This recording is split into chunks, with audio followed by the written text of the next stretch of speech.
Ignition sequence starts. 6, 5, 4, 3, 2, 1, 0. Liftoff. We have a liftoff.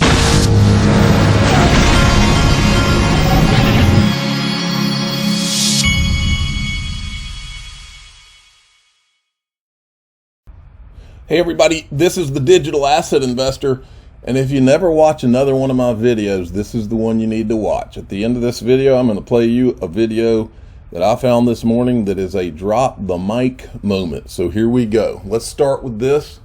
Here's an example. This is from Dark Defender. Here's an example of a sub-cycle and a cycle. This is how XRP is targeting $2.60, $7, and $13 to $20. When that date came, I will use this blue pattern as a sub-cycle and calculate 103 and 256 under grand cycles. Grand cycles. I like the sound of that. That sounds like a thumbnail word. I also would like to put $103 or 256 on the thumbnail because both of those numbers I will take. We will experience it together. I like the way this guy's talking. Now, Gary Gensler is going to be in front of the Senate Banking Committee in a few minutes. And so I wanted to show you that this is a link. It's probably starting now. I'm doing my video right here, right after 10 o'clock. So he's probably on right now giving his opening remarks. Wanted to show you this. This is what I wanted to remind the Banking Committee about as he goes up to speak to them is this. Watch Hester Pierce. Particular concerns is that I think a lot of people are innovating in areas outside of the security space precisely because we haven't provided the clarity we should be providing. Yeah, you've been on this point for a while, and I think it's a very strong one. The chairman, in recent comments about, I think a couple of weeks ago, took issue with the idea that the SEC has not been forthcoming and that they've been very clear on what their position is on, largely through some of the commentary that's happened since the ICO boom. But you're saying it seems not enough. Can you elaborate? What more should the SEC be doing in terms of guidelines and clarity? Well, one area where the chair and I think, don't see eye to eye is the lack of clarity around when something is or is not a security and what actually is the security at issue when we're talking about these token offerings. So I do think that we could provide some more clarity in that space. Okay, so there's that. Then there was this. This is Hester Pierce back in 2019 acknowledging that she does not own any Bitcoin or cryptocurrency, but we want to know who else may have owned some. Well, if I can hit the refresh button on this. I'm just going to ask you straight. Have you ever bought Bitcoin? I have not. It's something that I had heard about for quite a few years before I joined the SEC. And I'm not particularly technologically savvy. In fact, my niece, who's in her 20s, laughs at me about how unsavvy I am. But it is something that I understand why people are interested in it. Now, in my current role, I'm not even allowed to invest in it. So if I had invested before I joined the SEC, I think it would have been an awkward spot. So I'm glad I didn't, although I had thought about doing it before I joined the SEC. But would current rules allow the current SEC commissioners to perhaps all get like a tenth of a Bitcoin just to be able to test it? And I just think it's, we're really restricted in the types of things that we're allowed to invest in and how we invest. We have to get permission before we invest in something. And then we have to get permission before we sell it. So those constraints are in place for a really important reason. Obviously we don't want to be conflicted in what we're doing. And so my portfolio is very plain vanilla because I'm trying to maximize my ability to do my job without being conflicted. All right. So then there is this. This is Hester Pierce, same thing, 2019. Watch this. Let's go to the audience. Please put your hands way up. Okay, great. Right there, please introduce yourself. Hello, this is Ashish Burla from Ripple.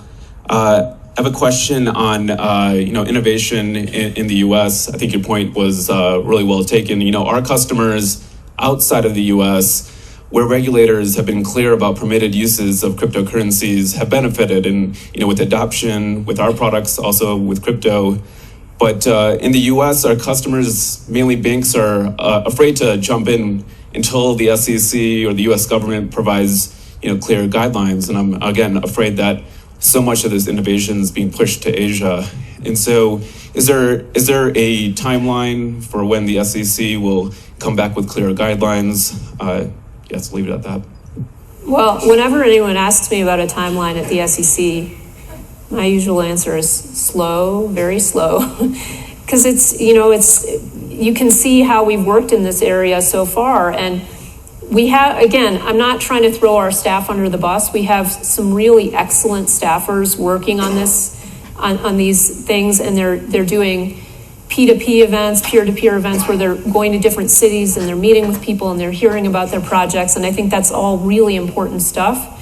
But we're cautious. And again, we're cautious because we're worried that something's going to go wrong and people are going to come back to us and they're going to blame us. Now, what I would tell my colleagues at the SEC is don't worry, because if they're going to blame anyone, it's going to be me, because I've been out there saying, could we please do something? Could we do something here? So they have a scapegoat. So I hope that will give people some comfort at the agency to move forward. But again, on the positive side, I think as I'm thinking through a safe harbor approach, I really urge any one of you who is involved in this space to come talk to me, to let me sit in on a group of you all in a room talking about how a safe harbor like that might work, just so that I can listen and learn from. Okay, now I wanted to show that to make a point. So while and I've shown you in the other video where Consensys had said they formed that Brooklyn project and that they were forming an alliance and they were in talks with the SEC. Well, that was their experience, while Ripple is being after that time, but around the time, Ripple's being reduced to having one of their executives have to sit in an audience at a conference and ask when we can get some clarity. If you see the difference here, folks, okay? Now, what I'm about to show you, listen to me, listen to my words. Words mean things. What I'm about to show you is the bombshell of bombshells, okay? And I'm going to show you how I found it. Here's how I found it. That Brooklyn project was stuck in my head. So I decided to go into their Twitter feed, okay? Went into their Twitter feed and I found a reply. This reply right here where they're replying to Charles Gasparino of Fox Business. He says, this is from May 10th, 2018, 1 month before the Hinman speech, the Hinman Ethereum free pass speech. He says, through an organization known as the Brooklyn Project, and that's their Twitter handle, blockchain crypto businesses seeks to create first self-regulatory organization sanctioned by the SEC, more now Fox Business. And then he copies Liz Clayman, who's on Fox Business, so I'm assuming he's going to be on her show, okay? Well, down here, the Brooklyn Project replies and says, thanks, let's see, they say, thanks, Charles. Big correction. We are building frameworks and tools to help the industry self-regulate based on voluntary consent and inclusive, transparent coordination, not SEC sanction, and no current plans for a sanctioned organization. And then Charles says, Andrew said the goal was to be an SEC sanctioned self-regulator. First thing I asked, good luck. So he corrects them. You see where this is going? But it's oh so much better, folks. Wait till you see this. So I went in Liz Clayman's in her Twitter feed from May 10th, 2018, and I took the best parts out of this video, and wait till you see this. Here we go. Cue the music. First, what we can tell you now, because I've been spending a lot of time talking to major players in the cryptocurrency, in the blockchain industry, is that they are starting to come together with a consensus, trying to build together an organizational roots where they can deal with the growing regulation, which is coming from the SEC mainly, where they consider anything that's traded inside a blockchain to be a currency under their oversight. So what we do know, and I've like I said, been doing a lot of reporting about this, blockchain and cryptocurrency industry is looking to establish a self-regulatory organization along the lines of like NASDAQ and the NYSE. To give it legitimacy. Give it legitimacy and to give it set of parameters and best practices, and also to deal with the regulators, the top regulators, the SEC. Obviously, this comes amid increased scrutiny by the SEC. And the SEC launched a massive crackdown on everything blockchain, crypto oriented. There's going to be a lot of cases coming out of here. But here's what we understand, which is interesting. This self-regulatory agency could be put through, and I think this is the biggest effort yet, where they have major white shoe law firms they've hired, something known as the Brooklyn Project.